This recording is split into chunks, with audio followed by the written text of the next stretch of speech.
highly for the work that you do.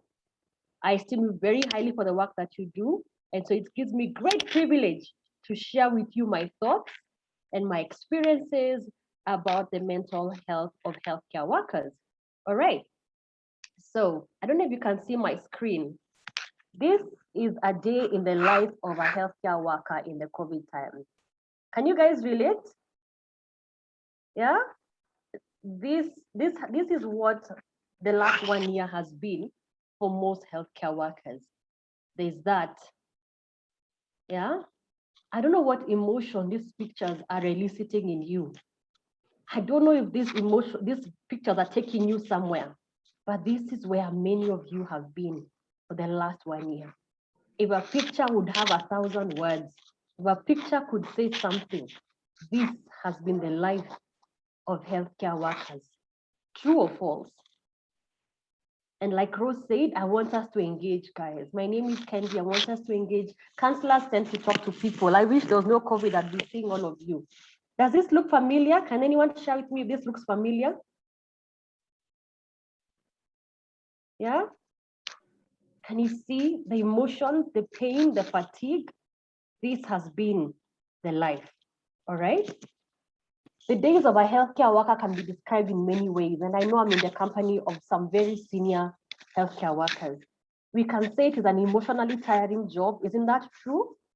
Yeah, give me a thumbs up if you think it is true. It is physically tiring. You know, a typical nurse or doctor or anyone in the hospital is always on their feet. So you have an emotionally tiring job because our hospital is an emotionally intense place. People are either in pain, people are either suffering, people are in distress, some are passing away, you're dealing with family, you're dealing with colleagues. Our hospital is literally an emotionally chaotic place. So every time you wear your uniform and go to work, you're literally going to an emotive upside down place. And you're supposed to work there. So it's an emotionally tiring place. It's physically tedious, moving from one bed to another, from one wing to another, from one floor to another. But as I did all my internship at KNH, I was in and out. I think I went through all the wards and all the facilities that exist. It's also spiritually tiring. I remember being a counselor during those times. You know, sometimes I would hit a faith crisis. I would wonder, God, surely if you're there, where are you? You know, when I would see such pain, such injustice, it would really affect me. Okay. So it's a spiritually tiring place. I don't know if you have felt it, but it can be spiritually tiring. It's also cognitively tiring, meaning sometimes you think about a case so much, it wears you out hapa kwa akili cognitively. So therefore, we can easily say that being a healthcare worker, it can in any time of the day lead to a lot of burnout. It can leave you feeling burnout, feeling frustrated, and a very common one that healthcare workers feel is compassion fatigue. Very common. And compassion fatigue is when you actually feel, I'm tired of caring. You care and care and care. You offer compassion and offer compassion until you feel like I have nothing more to give. Has anyone felt that? Has anyone experienced compassion fatigue? If you have, please chat with us on the chat box. And this last 1 year, because like I said, this was last year, yeah? The last 1.5 years, I actually lost some of my very good friends to COVID and they were healthcare workers. I don't know how many of you felt like quitting this past year. Have you?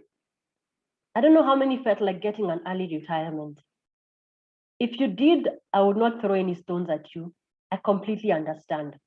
Last year was, I don't think any school, I don't know if your school ever taught you a day like last year would come. Yeah. I don't know any med student that was ever trained for a year like last year. So I'm here to support and to encourage and normalize that indeed you have gone through a rough patch. All right. One of the greatest assets of a healthcare worker is the ability to care. I am supervised by a psychologist called Dr. Frida Kameti. She's my supervisor and my therapist as well. And she tells me, Kendi, the day you stop caring about your patients or your clients, hold your practice and go home, because that's the day you stop being a counselor. What is she saying? Your greatest asset is not even the science. One of your greatest assets is the ability to care. That's why we are called healthcare providers.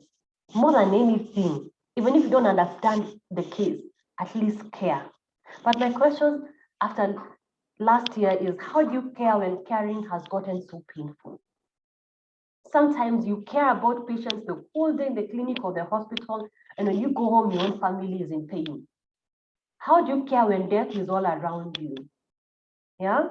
I don't know if some of you hit a professional crisis where you wondered, surely, is this what I'm going to do for the rest of my life? For all of you listening to me today, I don't know if you chose the profession or the profession chose you. Did you choose the profession or the profession choose you? Yeah? I don't know if you're listening to me today and you're wondering if you could choose all over, would you still choose to be a healthcare provider? Knowing what you know, is it still something you choose to do? And these, ladies and gentlemen, are very important questions for a healthcare worker. And they are part of your self-care, even in this tough season. We are still in a pandemic. We are still in a tough season. I don't know if you're able to answer these questions. Do I still care about my patients? Do I care about myself? Where am I? If I could do any other job, would I still wake up and do this? Yeah, that's very important. And it's very important to ask, why do I do what I do? Because in the face of a crisis, you must develop a strong why. You must develop a strong why. I don't know, how are we doing? Rose, is there anything on the chat? We are doing good. Go on. We are listening. Good. Develop a strong why. So today I want us to focus on loss and grief, something that has been so painful in the last 1 year. And because we've all gone through different things, let me start by saying any loss can cause grief. Last year, maybe you lost a friend or a friendship.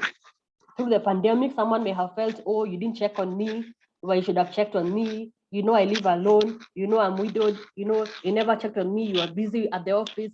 I know very many medics or healthcare workers last year may have lost some friendships. Some of them actually lost their health. Yeah, some of you last year may have gotten a diagnosis, so you've lost your health. Some of you lost their jobs. Yeah, and even worse, many people last year had the death of a loved one, or even this year.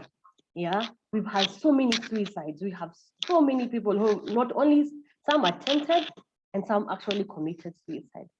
And for some people, they lost their pets. Some people went through divorce and breakups. Last year, very many marriages and relationships were exposed. You know, now you're in together, you're at home. So you realize, hiya, kumbe this guy doesn't know me, or this woman doesn't know me, or this child, or relationships last year and this year have been very strained. And another very hectic one is loss of financial stability.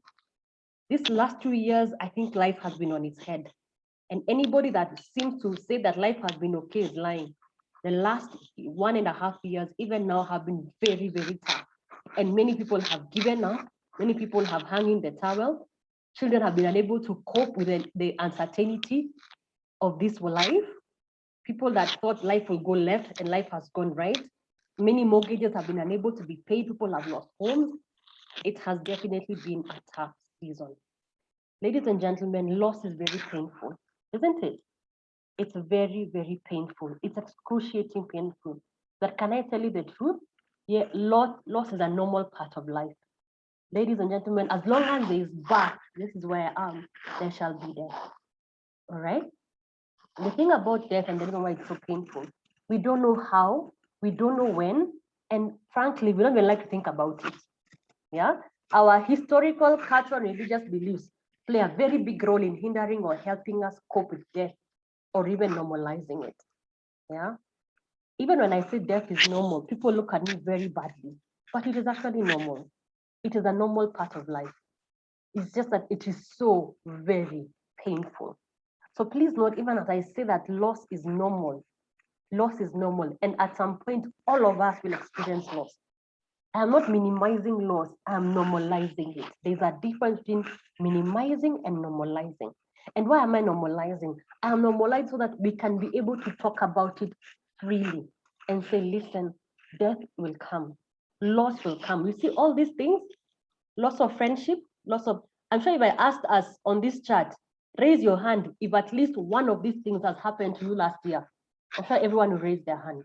Personally, I experienced death of a loved one during this pandemic. I experienced loss of financial stability. I experienced loss of a friendship. I had challenges with my health. Out of these 7, I already had 4 out of 7. And I'm not the only one. I don't know how many you can count here. So loss is normal. Everybody will experience loss at some point. The objective of today's conversation is to empower us, to normalize us, to remind us, ladies and gentlemen, you're in good company, you're not alone when you go through these things. And even when I do this, I want us to remember, do you remember when HIV first came? Nobody used to talk about HIV.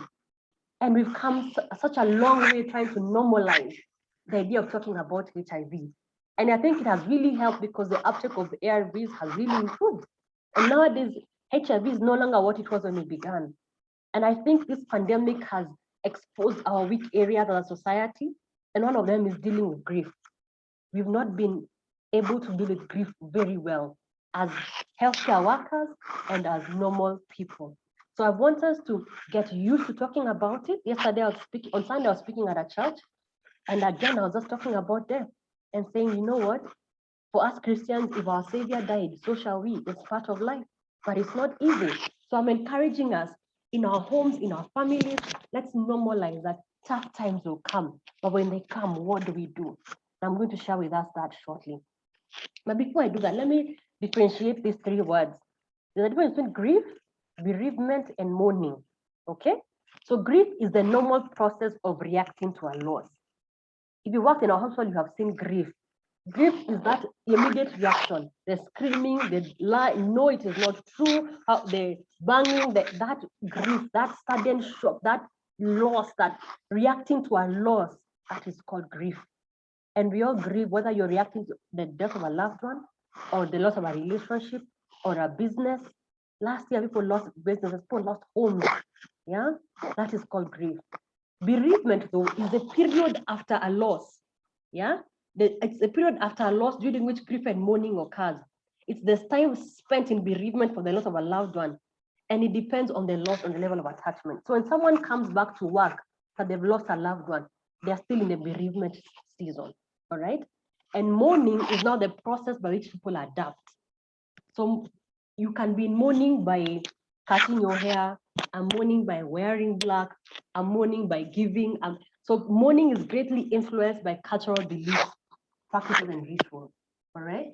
So there is grief, bereavement, and mourning. They can be used very loosely together, but they're actually different. If you have a question, please let me know. So remember, I said at some point, we will all experience grief. We will all experience loss at some point. It is a normal part of the human experience, a very painful part of the human experience, but normal nonetheless. A grieving person has 4 tasks. Yeah, four of them. Number 1, they have the task of accepting the loss. So you get a letter, you've just been fired, or you're being retrenched, or you just hear the news, so and so has passed away. You first have to sit and accept this has happened. Again, these are processes, they're not an overnight affair. Number 1, you have to accept what happened. Number 2, it's important to process the pain of grief because it is painful. Number 3, it is after that you have to adjust without the deceased, that life has happened, this person is no longer there, and I have to make adjustments. We'll talk about this as we go along. And then you have to live effectively in the world by finding a place for the disease in your emotional life and even in your memory. So let's take number 1. So the first task of accepting the loss, the mourning person or the mourner has to face the difficult task of accepting the reality that death has happened. It's so painful to accept. I'm currently working with very many clients who lost their loved ones. Some was sudden, some, the loved one was sick for a long time, but accepting is still a process. So we are working on the journey of accepting what happened. I should have, I could have. Some are bargaining, some are angry, some are still in shock, some are still in denial. But so my number 1 job when I'm working with a client is to see, is the mourning person, have they accepted the loss? Are they calling the person in past tense? Or are they saying in present tense like they're still there? Okay. So number one, accept the loss. You can tell when someone has accepted, they call the person in past tense. And that's one of the ways I check. All right. But some people refuse to believe that the death has happened. And this leads to a lot of complicated grief. It causes them to live in denial, and many of them get stuck here. So you can end up, whether you can stay in denial for a whole year and a half, even 2 years, even 5 years. This thing is a choice. To accept the loss just because you buried someone does not mean you have accepted. Accepting is an emotional and cognitive process where you say, I have grieved, I have cried, I have felt angry, I have accepted, I am letting you go. This has happened. Okay? It doesn't just happen because you buried someone or because you put flowers. No, it is a conscious decision to accept the loss of a loved one. An easy one, not at all. A very difficult one. Number two, you have to process the pain of grief. Just because you've accepted it doesn't mean that tomorrow the sun will shine in your emotions. No, you will have to feel the pain and process the pain. People in mourning need to acknowledge and work through their pain. If you fail to work through the pain, you will carry the pain with you throughout your life. And the pain can actually cause physical symptoms. Okay? I have seen people, I once, and I have shared this story before. I once worked with someone who, without giving all any details, the husband had left her 35 years earlier. 35. By the time she was being sent to the mental health department, she had reached the ceiling of her medication. So she was on medication for high blood pressure, to the medication for diabetes. Literally, her body was falling apart. And the doctor said, you're not responding to medication. I can't add any more. Go talk to a counselor. When the lady came, I asked her, tell me your story. I'm sorry about the pain. Tell me your story. And she said, my husband left me. And I said, okay, when did your husband leave? And she was already in tears. She said, 35 years ago. I said, what? Okay, in my heart, in my heart, I was in shock at how you can get stuck for, 35 years. Yeah? That's the problem with not accepting. The sun will continue rising and setting. Time will not stop. So this poor woman that we ended up journeying with had been in grief and pain because of the loss of a relationship for 35 years. The man she was grieving over had gotten married, gotten other children, and moved on. She was stuck in pain and never processed, never let it go. She held on to it for 35 years. By the time she was dealing with it, her body was showing it. We like to say in psychology that the body will always keep scores. Mwili itachukua evidence of how you're doing. When if you say you're okay, your body will always tell you you're not. All right? The third task, another area, is to adjust. After you have accepted the loss, as you're processing the pain, the third one is adjusting to life without the deceased. This part is extremely difficult because it's a constant reminder this person is not there. There are many things about adjusting. We'll talk about a few today. Okay? Adjusting usually develops, first the external and internal adjusting. External adjustment usually develops approximately 3 to 4 months after the loss. It involves with coming to terms with being alone and assuming the different roles previously played by the deceased. So this can be, this person was the breadwinner. This person was the one that used to close the curtains in the evening. This person used to be the one that used to make dinner. Now someone else has to do it. Okay? Coming to terms with the fact that if these things are not done, nobody else will do them. I must do them. Okay? Very, very difficult. There's also an internal adjustment. After you have lost a loved one, you've lost a husband, who are you now? Yeah? This is called internal adjusting. It's important for the person to adjust to his or her own sense of self. In other words, how has the death of this child affected my self-efficacy? For the mourner, it's important to ask the question, who am I now? They used to call me Mama so-and-so. So-and-so has passed away. Who am I now? It's a very difficult thing. And you have to process that adjustment. They called me Mrs. So-and-so. What happened? Last year, a very, very close friend of mine lost her husband. She told me, Candy, when I was ticking, when you're filling forms, and now that part for married, she had to stop herself. She was so used to ticking married. Now she has to tick the box for widow. It is so difficult, but it's part of that internal adjustment that, hey, I'm no longer a married woman. That title has changed. It's called internal adjustment and coming to terms with the new me. It's also called spiritual adjustment.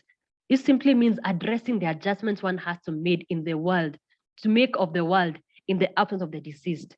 Okay? It means searching for meaning within these life changes, both to make sense of them, to regain a sense of control of life.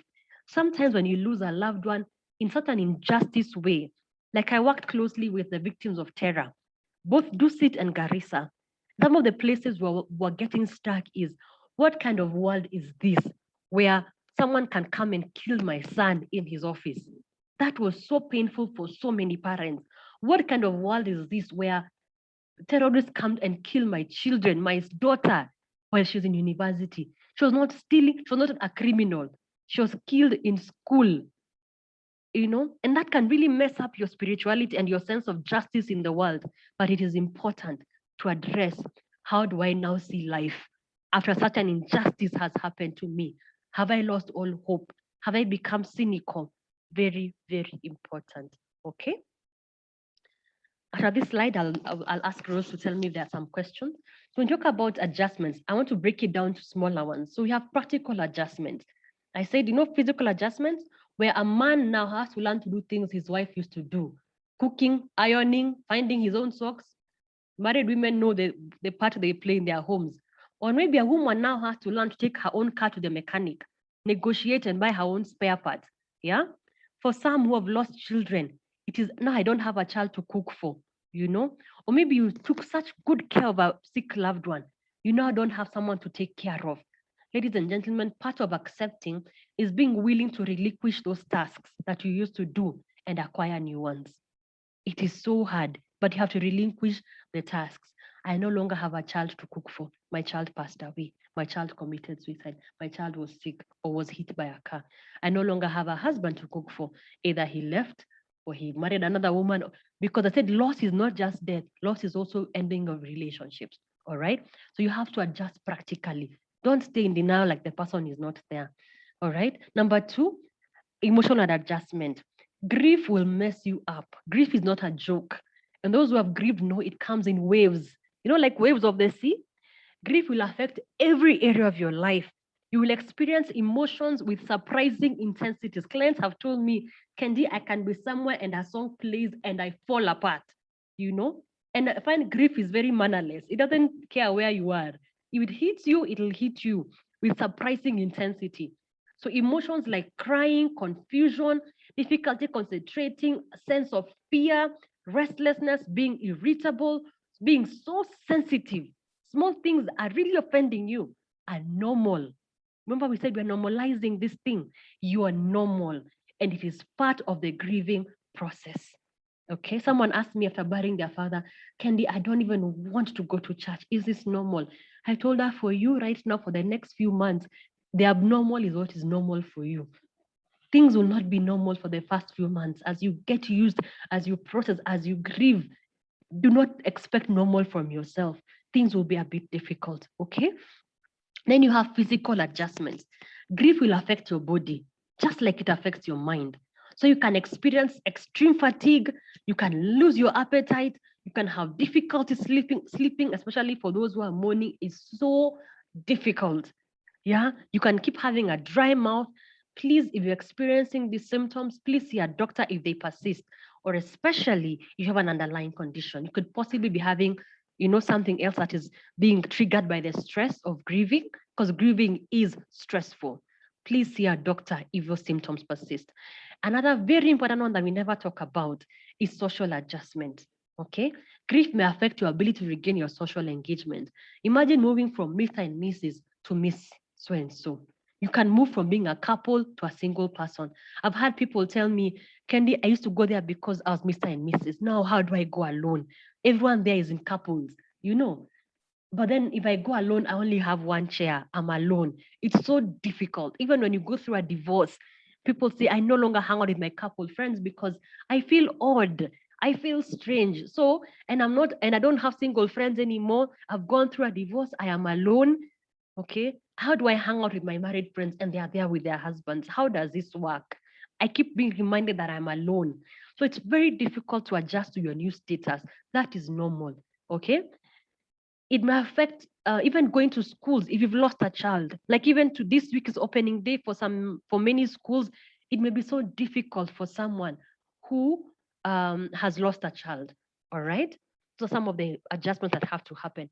Another very important one is perceptual adjustment. Let me say this very, very quickly and very well. Grieving people hate feeling like they're being pitied. Wataki kuona kama unawaonea huruma, or they don't like people seeing them as if they're frail or weak. But it's not easy. We don't know what to do with you when you come back to work. We don't know what to do with you when we see you in church. Do I ask you how you're doing? Do I say pole? Do I not say pole? So, adjusting to how people now see you is something you have to adjust. Okay. One of the things I tell my clients is please talk to your superior or your colleagues about how you wish to be treated when you come back to work after the loss of a loved one. Because some people will genuinely want to say pole because they care. But it may make you feel angry because you think they have taken me back there. The truth is this, grieving is very personal. Okay. Some people want to be told sorry. Some do not want to be told sorry because nobody can read your mind. Please communicate effectively. Don't assume people know what to do with you. And don't take it personally when they go about it the wrong way. They're just trying their best. Remember also, we all come from a different cultural background. Some of us, we'll grieve for a month, some will grieve for 2 weeks, some believe you move on immediately. We all have different religious and cultural beliefs about mourning and grieving.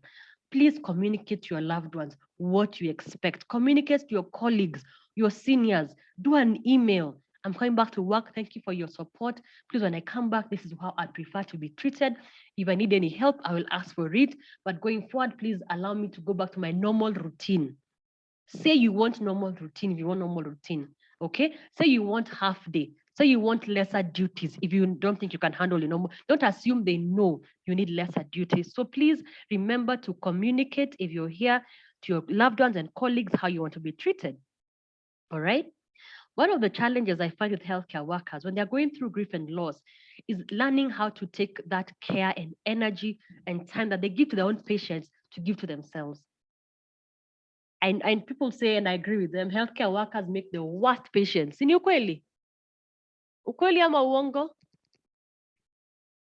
Is it true? Healthcare workers make the worst patients? All right. During your time of bereavement, just try these few things. Number one, embrace good nutrition. I tell grieving people, you don't have to eat. This is not time to eat the healthiest meals. Just eat what you can. Eat what you feel like. Of course, do your best to stay away from drugs and alcohol because those ones will make you worse. So I say, try and eat a balanced diet. Try and keep it healthy, simple, tasty. You don't have to make the meals. Let other people make for you. Number two, rest. Rest, rest, rest. People try and distract themselves with work. I'm not finding it like it works because grief does not disappear because you go to work. It waits for you to come in the evening, and then it eats you alive. So when you're given compassionate leave, take it. You will need it. Rest, rest, rest. Number three, this is so important, and I have to emphasize, don't rush into making any hasty major life decisions. People say, okay, now I need to leave the country. I have nothing else that's keeping me in this country. I need to relocate. And no. It's okay to do those things, but not now. Don't rush into making any major life-changing decisions. There are small changes you can make. Like I know when some of my clients are grieving, they move to a different house because the house they live in is too painful. I understand that. I encourage that. Some of them change the furniture because seeing the chair that so-and-so used to sit on is too painful. Some of them change their phone numbers, There are some small changes you can make that can help you adjust to life without that person, or adjust that you don't have that job anymore, moving to a cheaper house, adjusting that I'm not in a relationship with this man or this woman anymore. Some small changes to help you adjust are okay. Major life changing decisions are highly, highly discouraged. How are we doing? Anything on the chat box? Yes, there is a question, but I would rather we finish, then we have a time of Q&A at the end, unless you want to respond now. No. Let's do Q&A at the end. All right? Yes. All right. Good. Wonderful. So we all know that Christmas is coming, isn't it? They say the most wonderful time of the year when they're singing and dancing and na na na na na. But what about you who's grieving? Is this the most wonderful time of the year? I don't think so. The most wonderful time of the year can be the most difficult time of the year for you when you're grieving. I don't know how to remove this thing. Okay, I don't know how to remove this, but this is just grieving during Christmas. Christmas is what 20 something 40 days away, just around the corner, and I could not do this webinar without talking to us about how difficult Christmas is for those that are celebrating it for the first time without their loved one. It's so painful. It's so painful. All right.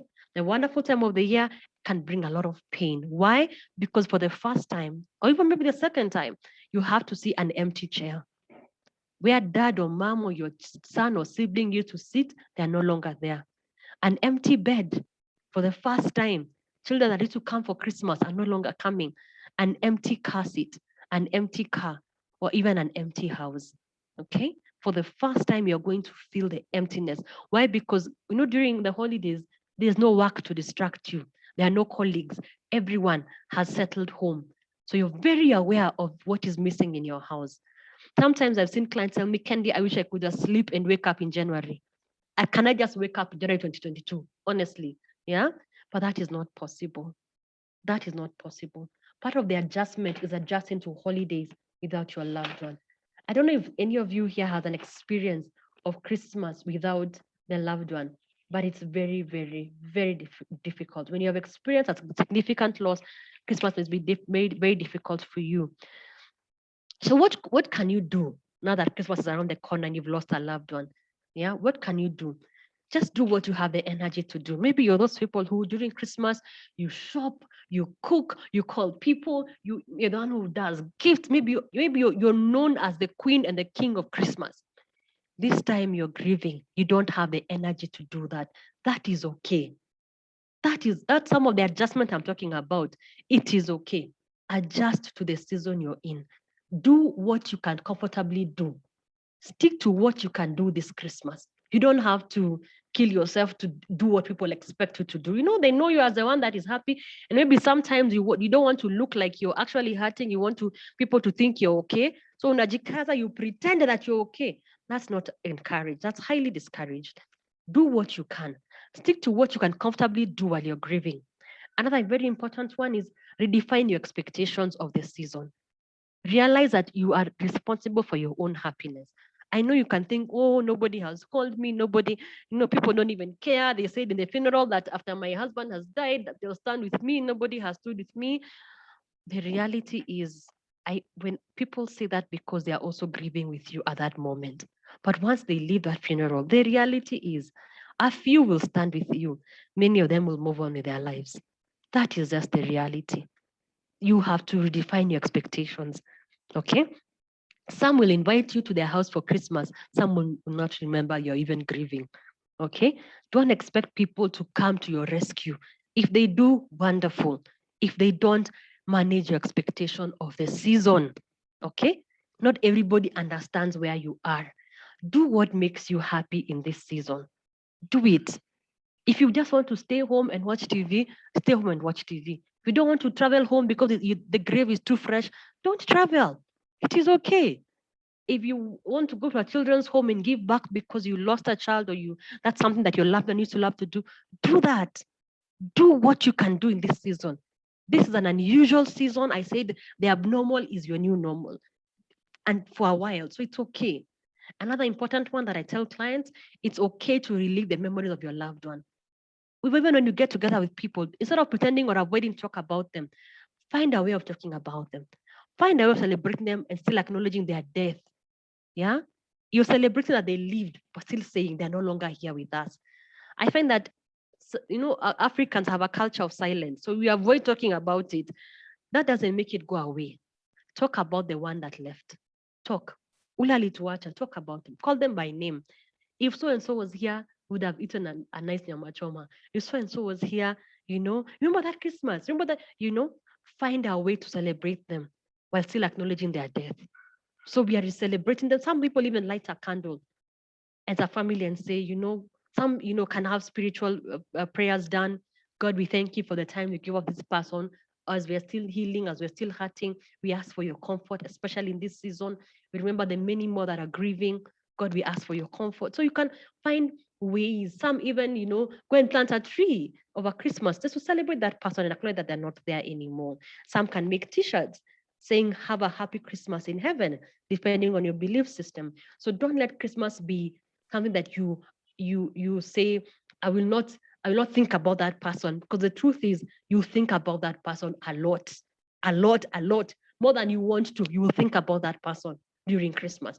So think about them publicly, think about them verbally, let people know you're thinking about them. As a family, talk about the loved one and find a way of acknowledging their absence and celebrating the time they had with you.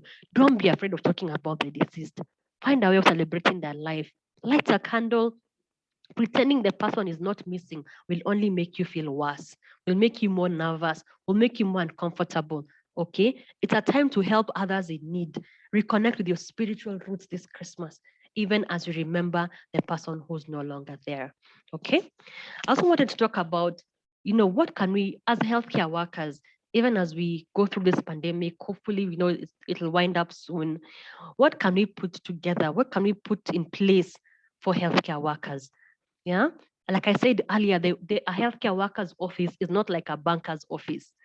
Healthcare workers do not go to a place that is organized. Every day you go to work, it's unpredictable. You don't know if the patient you've left yesterday will be there. You don't know if the family will come for their, you don't know. You work in an unpredictable, highly emotional, physically tiring, can be frustrating place to work. Things you can put in place to help you manage this season. Sometimes your own colleagues are losing their loved ones, colleagues are losing children, some colleagues are actually dying. You're all feeling it.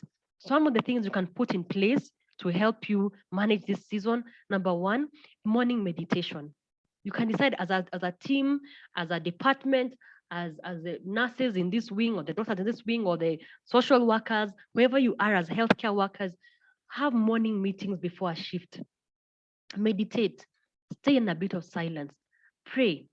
Whatever your spirituality will be, it is important to get together and just settle in and just power down before a shift.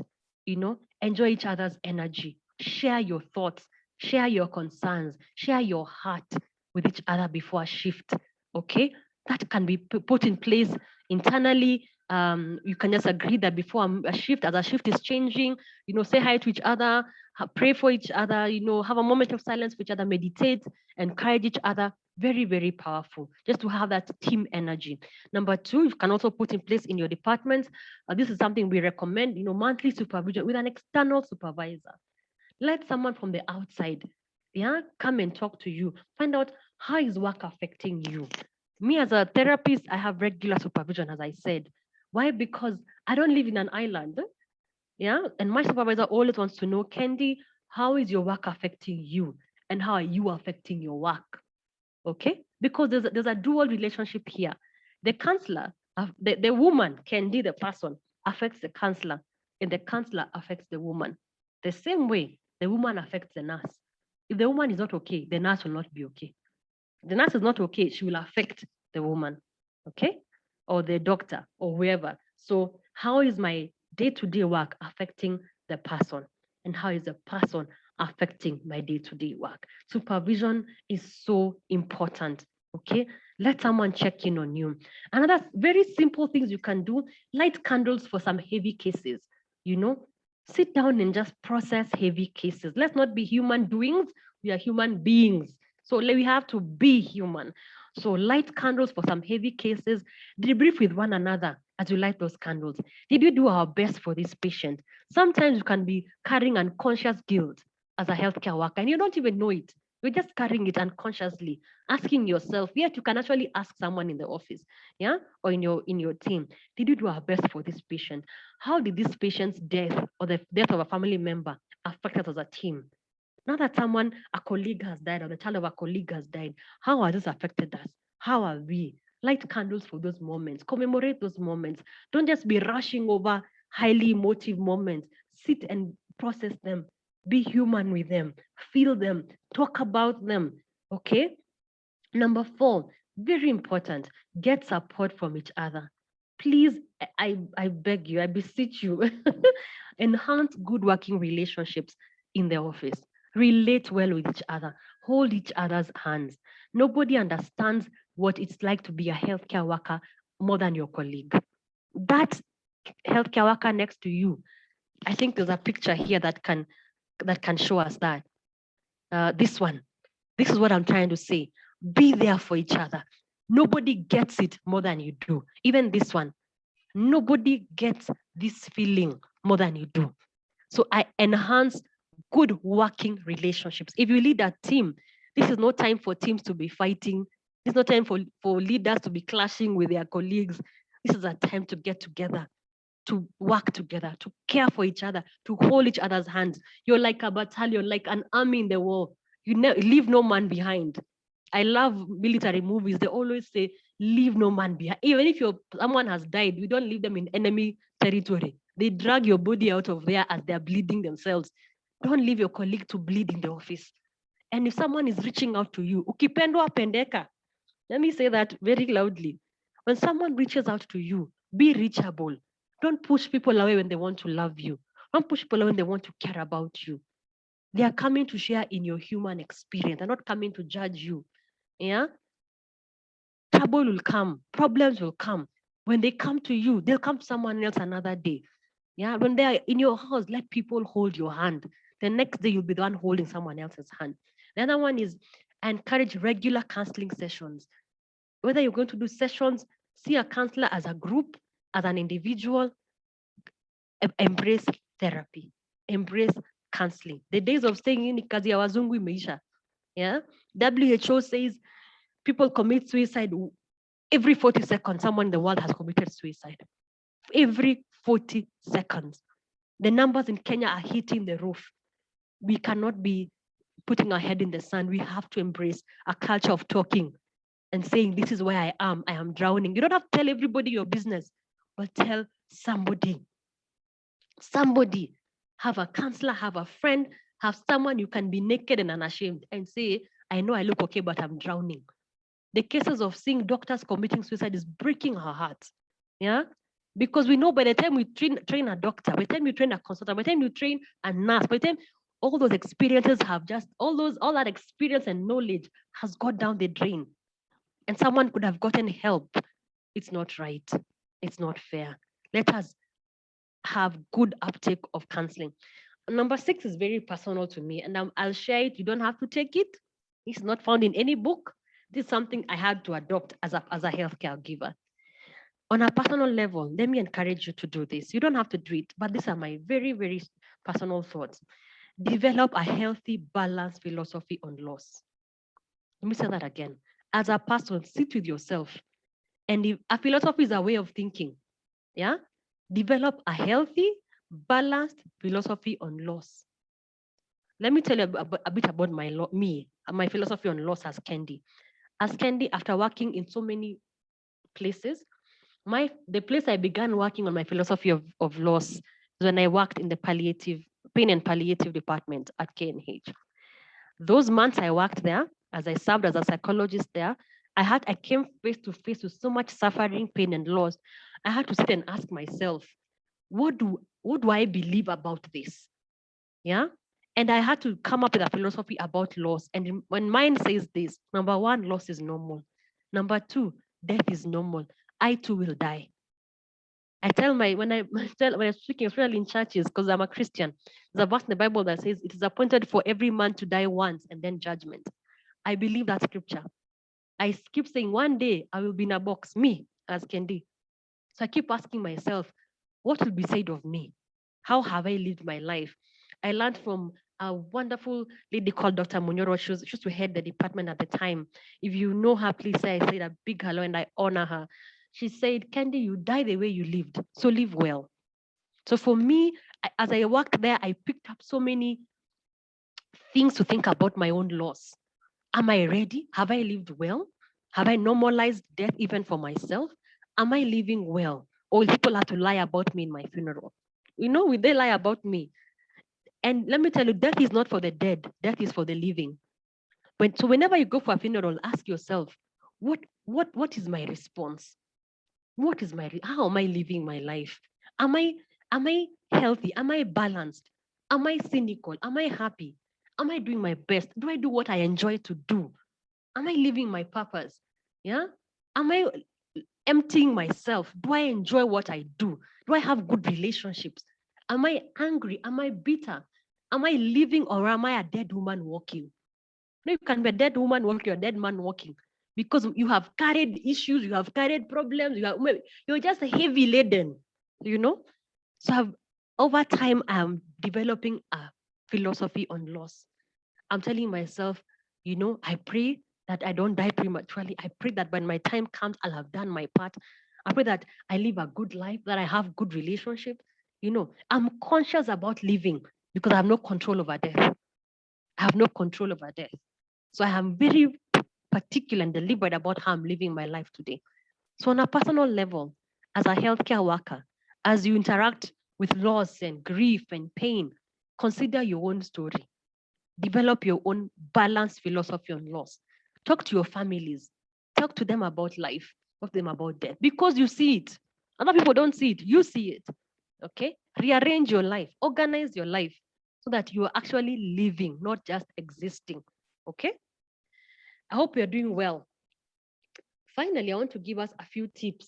A few tips before we do questions for 30 minutes. A few tips on mental wellness. As a healthcare worker, ask yourself regularly, how am I feeling?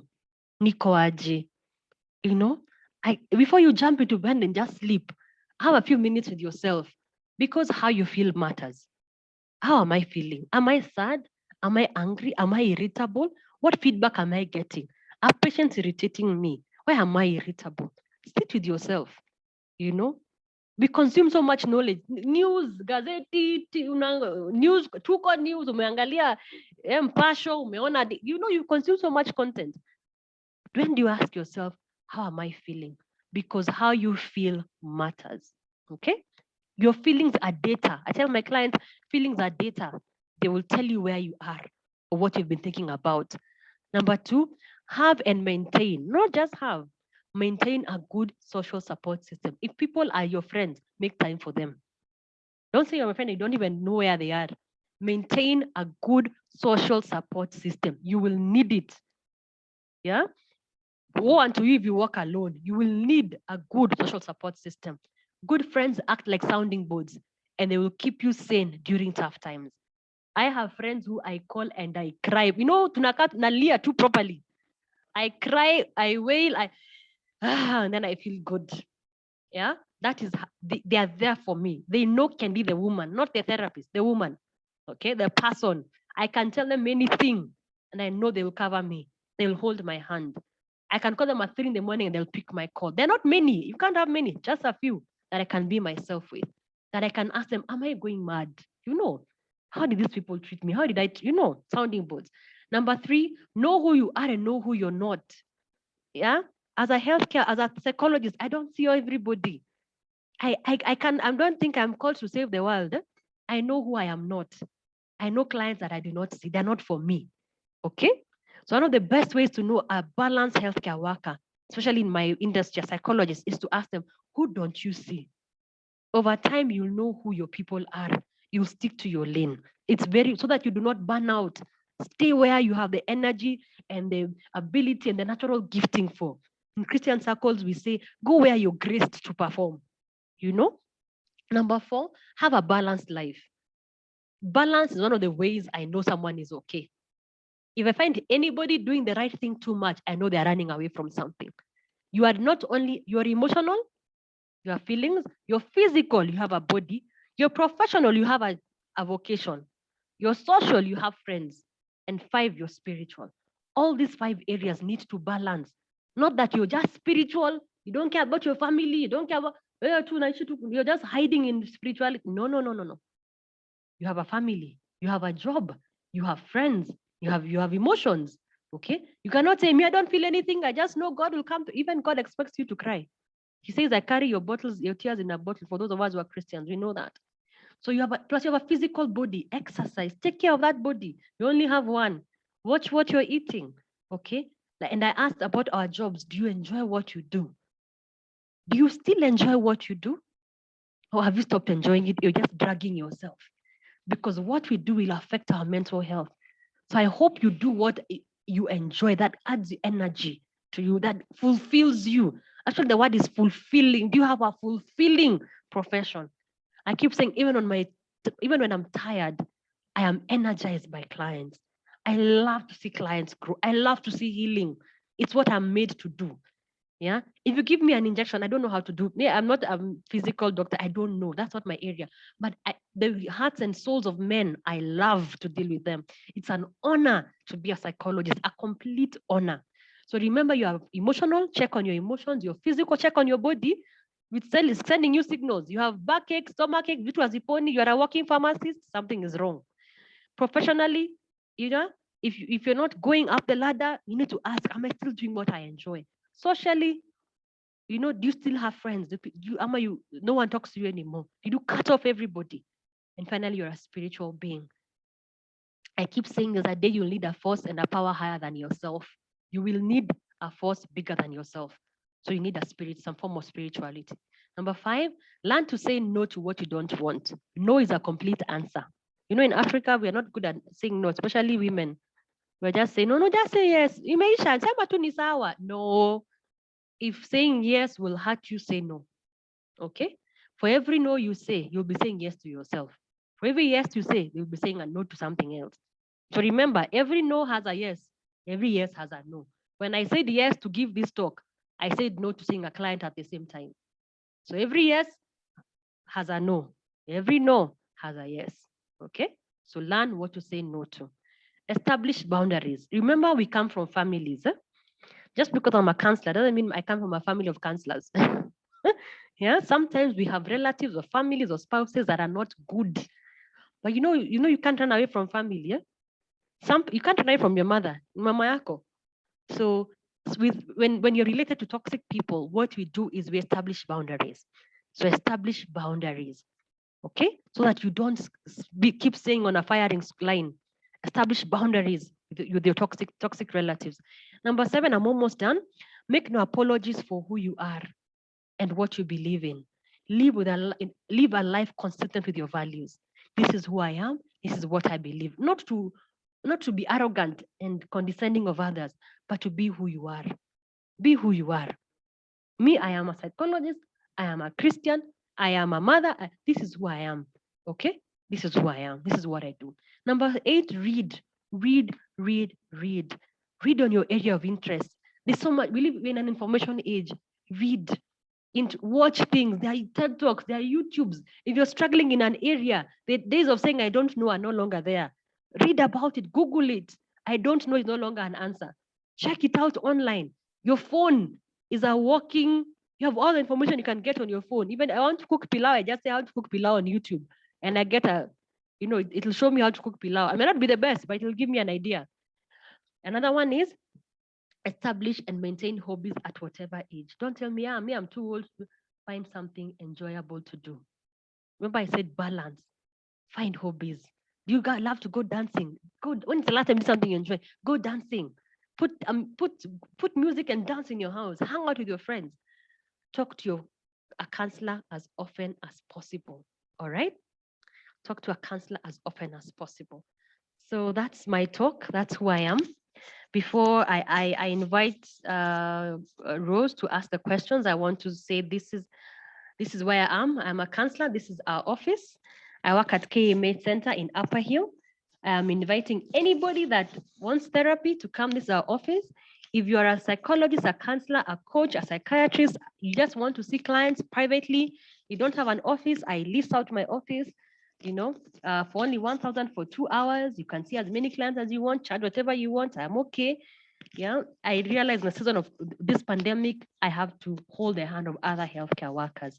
So you are invited, you are welcome to come and see your clients, people that you're working with. You don't want to them, in a hotel or in your house. You want to separate professionalism.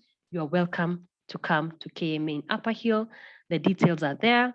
Karibu, karibu, karibu sana. Thank you. Any questions or comments? Yes, thank you so much. Kedi. That was so intense and we were quite following. And for the audience, this webinar has addressed us directly, not so much knowledge to improve our practice as healthcare workers. It was intended to help our very selves. It was intended to be so personal, effective, and I think Kedi has done a good job, and those in our families. So I have one question for you, Kedi, as others are also loading. The first question is, I will read, is anonymous. I lost my granny due to COVID. I feel so bad because I believe I am the one who infected her. I had gone to visit, and unfortunately, after a few days, I developed some flu-like symptoms, but cleared after 3 days. After a week, my granny was diagnosed with COVID and passed on. I have suffered a lot and I blame myself every day, every minute. What do I do? That's a very good question. Thank you for sharing with us. And I understand, I can see where you're coming from. But blame, when you blame yourself, you're almost saying that you had a motive. Yeah. There's a possibility scientifically, naturally speaking, that you may have, infected her. Maybe it was someone else, maybe not even you. Okay. But my question would be, did you intend to? Did you intend to infect your grandmother? If your answer is yes, then you're responsible. If your answer is no, then you're not responsible for her death. So at this stage, we're going to discuss intention and motive. If you intended to infect your grandmother with COVID, hoping that she would die, then you should blame yourself. But if you did not intend, if it was purely an accident, then accidents happen. If it was not intended, you have no reason at all to blame yourself. If not you, someone else would have given her the same infection. Okay? COVID was it was everywhere, more than we think or imagine. Okay? COVID was everywhere. Chances are she was happy to see you. Chances are you had no idea you had it. Okay? So blame is only given when there was deliberate, intentional intent to hurt. Even in the courts of law, they look for motive, they look for intention before they criminalize you and punish you. So I think you're punishing yourself unnecessarily. Okay, you're mixing the grief of loss, which is normal. You're going to miss your grandma. It's a painful loss, but you had no intention to hurt her. So it's something you have to reconcile with yourself. Please forgive yourself. Please forgive yourself. The feeling you have is common whenever we are involved in the loss of our loved ones. I've seen it with when parents are driving and have an accident and the child dies, they feel responsible because they're the ones who are driving. But I have to ask, did you intend to have an accident? No. There are many things in this life that are out of our control. Very many things are out of our control. Yeah. That virus was out of your control. Okay. So as much as it happened, you did not have the intention to infect your grandmother. So I would say, please forgive yourself. Please release yourself. Okay. We don't have that level of control. But if you're unable to, if it persists, please see a counselor and then you can work through that guilt because it is unnecessary guilt, but it is there nonetheless. So you need to talk to someone and work through it. But I can tell you, my brother or my sister, it is unnecessary guilt. You had no intention to. All right. I hope that answers that question. Thank you so much, Kedi. Surely that is it. There was no motive, and I hope our colleague has taken it. And the other question, Kendi, is there's been losses that overlapped, like you lost a grandma, you lost a family member. Before you finish processing one, you get another one. And somehow somebody is wondering, how do I deal with these overlapping losses? They are now already confused to who they are mourning. What would you say about that? That's a good question. And it's a reality for very many people. Before you finish mourning this, you mourn. I would say mourn them all. I would say mourn them all. That's something that we work a lot in counseling about. One of the things you can do is find a loved one or someone close and talk about both. Talk about all the losses. I find that we never know how much we are grieving until we talk about it. Sometimes when I work with clients, Rose, and I tell them, tell me about this person, and they'll start crying and they'll say, I didn't know I was still grieving that person, you know? So the best way to know how to grieve is to talk about them. Talk about them. Talk about them. Losses are still going on. Talk about both, all of them. Then you'll find out that you're still grieving all of them.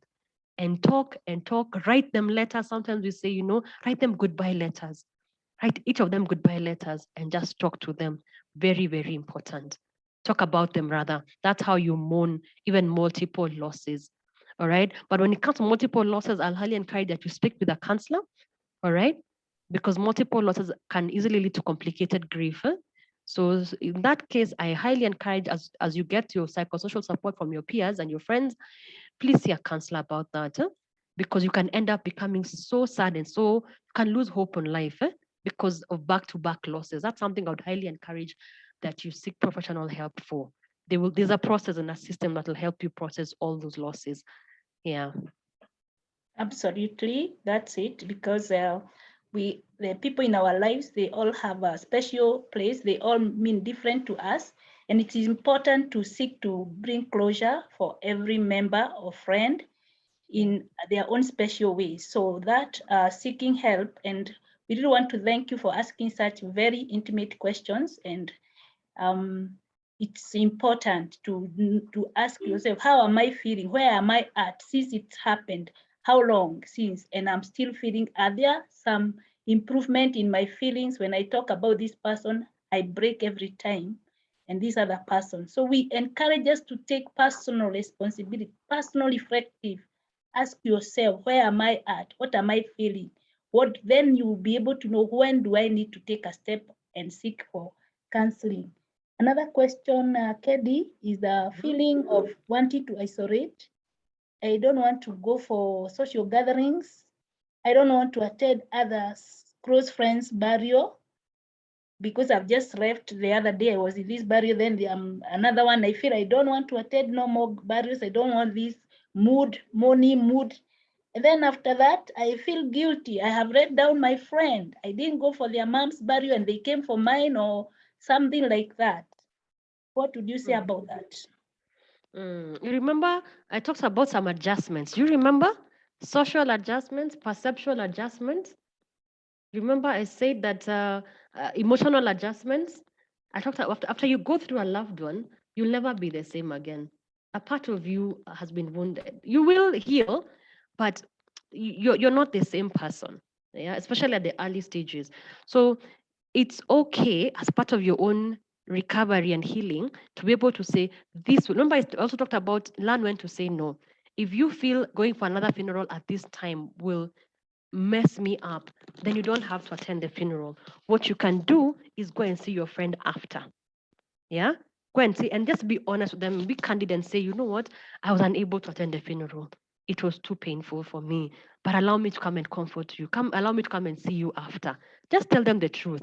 Yeah, people understand. It's not, this has been a tough, tough season. As opposed to staying there and feeling guilty, yeah, please go and see them after. Yeah, if that will help you feel better. But it is okay to feel I have attended so many funerals. It's affecting my mental health. It's affecting my emotions. If I go for one more, I don't think I can cope. Okay, that is completely understandable. Completely. Remember when I talked about social adjustments? You know, you after losing a loved one, you wonder how do I go for this meeting as a widow now and we used to go as a couple. You don't have to attend them. Yeah, you don't have to go for everything, especially at the early stages, because you are adjusting. So as you're adjusting to your own loss, other people's losses may be overwhelming. So feel free to say, I may not be able to come. Be honest. I may not be able to come now. I'm so sorry. I can relate to the pain. Allow me to come later. For now, please receive my pole. I'll send so and so to pamoja, but allow me to come at this and this day. A good, normal person will understand. They will understand. Okay, so don't sit there feeling too guilty. Just communicate where you are, but please still offer your sympathy and support because you know that place. You've just been there, and then go and see them when you can. Yeah. Yeah, thank you, Kedi. Another comment from Dr. Cheng here. Thanks a lot, very relevant. Then there is another question from a participant. Is it normal to keep dreaming with the loved one who passed on? And for how long should this happen? What should someone do to stop this? Very good question. Is it normal to keep dreaming? Absolutely. It is normal to even sometimes feel like you're seeing them, sometimes even to smell them, to smell what they used to wear, yeah, or the perfume they used to wear. You see how the brain works. Your brain was so used to seeing that person, it takes a while before it accepts that that person is no longer in your physical reality. I use the example of an amputee. And amputees, people who've lost a limb, will tell you they still sometimes, before the neurons, the nerve endings there realize that their arm is not there, they are still easily activated, isn't it? They'll tell you, oh my God, I almost picked up this cup with my hand. Then I remembered my hand is not there, you know? So sometimes they still, feel like the hand is there and it was cut off a long time ago. That's the same thing with grief. Before the brain realizes that this person is no longer in my life, they still feel like they are there. So sometimes hearing their voice, sometimes seeing them, sometimes having them in your dream is part of that adjustment. It's the in the dream world, it's your unconscious mind bringing them up. Yeah. So then, how for them to end is that to remind yourself consciously, yeah, that they are gone, they're no longer coming back.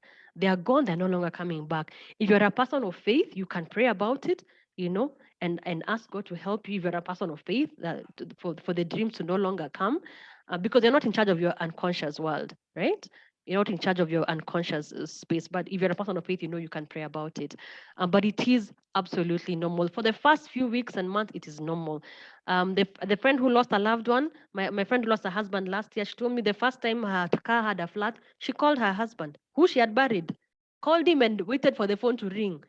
Yeah. Why? Because in her brain, she always remembered when my car is flat, the default thing, yeah, the default thing is to call him to come and pick the car.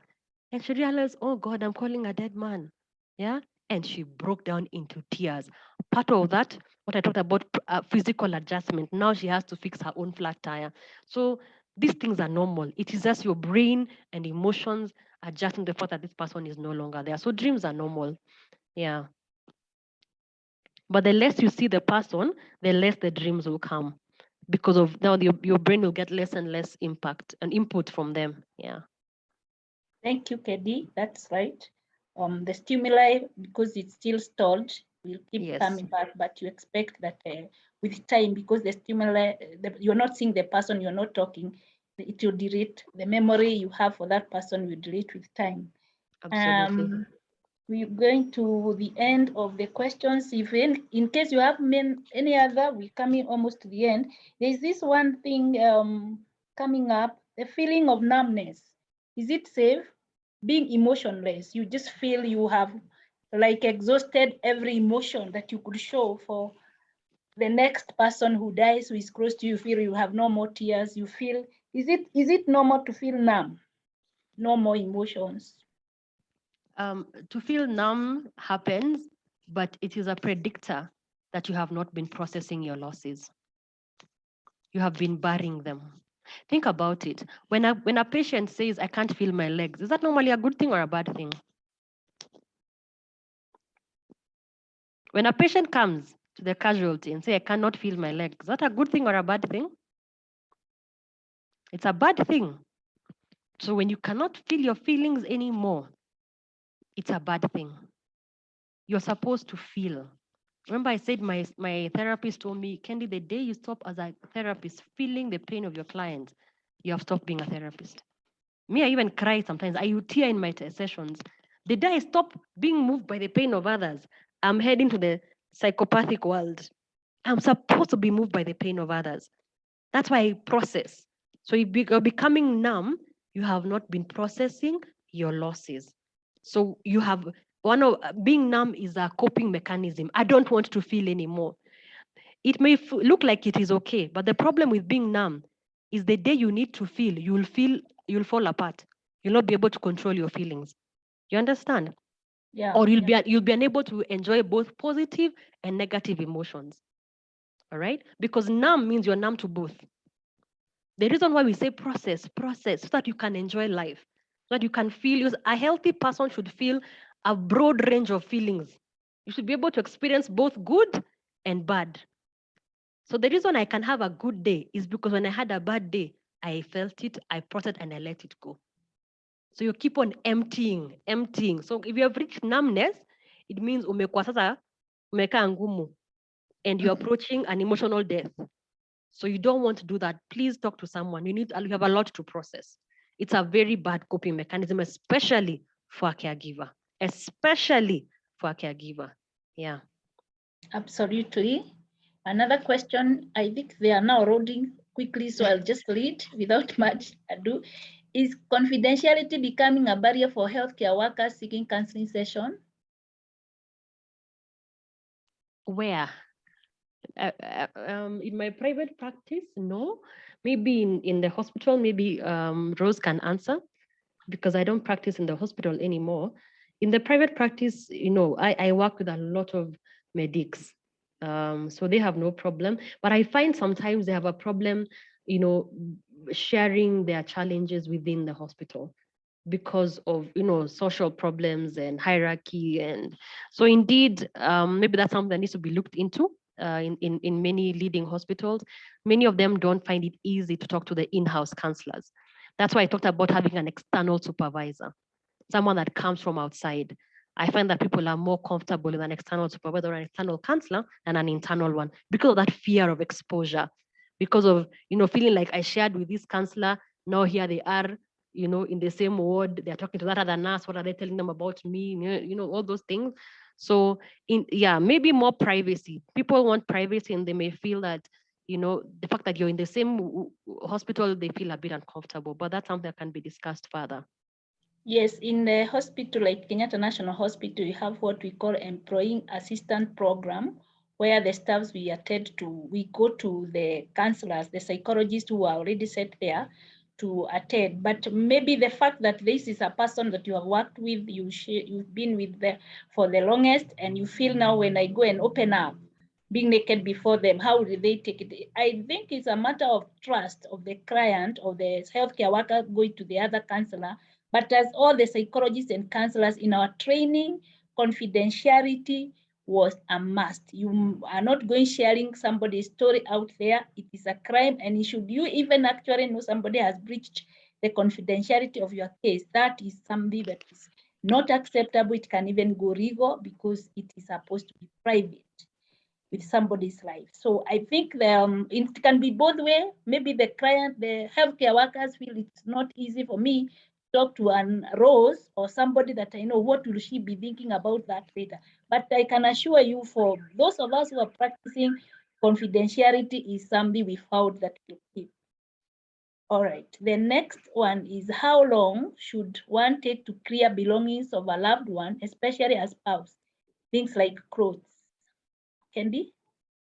Well, that's a good question. Thank you for asking it. I said that grief is a very personal process.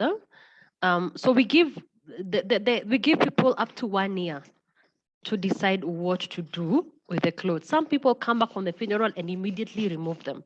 Some will do it after 3 months, some will after 4 months, some will after 5 months. But within the first 1 year, it's okay to take your time. After 1 year, maybe now we can start asking, what have you done with them? Would you need help? But like I said, it's a very personal process. Even removing the ring, their own wedding ring is something that some of them take a long time to. So for the first 1 year, maybe 1.5, we can stretch it a little. We don't call it a crisis yet. But if the clothes are still there, like the person has never left, several years later, something is wrong. If the room has not been touched, just the way they left, several years later, we can indeed say you're stuck, you've not moved. So 1 year, you're still allowed. You're still adjusting. Yeah. Yeah, thank you, Kedi. The other question is divorce equivalent to grief? Yes, divorce is a loss. Nobody gets married hoping to be divorced. And divorce is so painful. I don't know how many people have worked with people who have just been divorced. They wail like you've buried someone. It is very, very, some say it's even as painful as losing a loved one to death. Divorce is a form of loss because you've lost a relationship, you've lost a connection, you lost the marriage you hoped you would have You've lost in-laws. You've lost a status. You know, people need to call you Mrs. Now, what do you call yourself? Do you use the name? Do you drop the name? I had someone telling me changing the name on Facebook was so hard to her own name. She kept his name for almost 3 years later to the divorce, just feeling I am not ready to change my name. Yeah. So it's very, very, and then seeing them move on, get married to somebody else. Now there's a new Mrs. So and so. Yeah. It's very, very painful. Very. Absolutely true. Next, is the mourning process the same for one who has lost a loved one and another one who killed a friend or relative inadvertently? Inadvertently, I think by mistake. Yeah. Yeah. Mourning is very personal, but the form of death and cause of death can affect mourning. So the person who kills someone by mistake may suffer a lot more guilt or a different form of guilt. So it may be guilt that, I did this. Yeah. The other one will also, so the other one may also experience guilt, but their guilt was, I should have seen them before they died. Yeah. So you'll all, mourning is very personal. You'll experience a myriad of emotions from anger to shock to guilt to sadness to depression. You'll feel, but then they may come differently. They may form differently because of how they died, when they died, where you were when they died, what you think you should have done before they died, your closeness to that person or your lack of it will affect mourning. So we all mourn differently because of those things. How that person died, when they died, where they died, what you think you should have done about it, what you did do about it will affect the cause of mourning. That's why children that all lose the same parents will mourn differently. The one that was in the US will mourn different from the one that was in Kenya doing palliative work with the parent before they died. The one who will be here will mourn after all I have done. The one who will be away will mourn, oh God, and I was never there. I should have been there. So they'll experience a myriad of emotions. I hope that answers that question. It does. It's different, yeah. Thank you. I think we've come to the end of the questions pertaining this topic. In the 2 minutes, I see a lot of questions concerning the CPD points. A lot of us are asking these questions, and I would like to maybe ask you to refer to your bodies or your coordinators.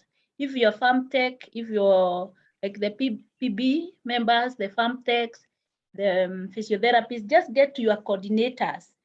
For nurses, we also have those questions. Get to your coordinator as well. I know by now you know who is your coordinator, myself, and we are working on it. Last week there was a problem with the portal, NCK portal. So the CPD for last week were not going through. However, I called and they said they will backdate them when they have rectified that problem. So I think that question about CPDs may not depend on the presenters here and the research department, but with our coordinators in different bodies. Thank you, and we are coming to the end of this session, this webinar today. We have another one on Friday at same time, 2 p.m. to 3:30. And with this, I want to thank you, Kaidi, so much. You've done excellently well. And thank you everyone for attending.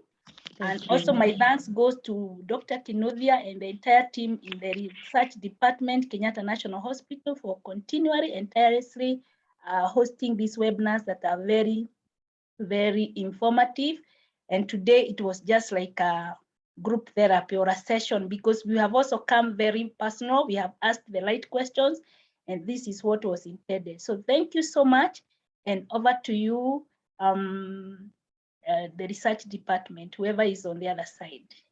We are done. Thank you.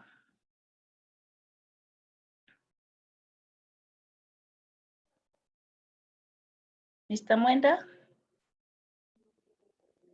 Yeah, thank you very much. We can end the session. All right. Bye-bye. Good afternoon. Bye-bye. Thank you, everybody. Have a great week.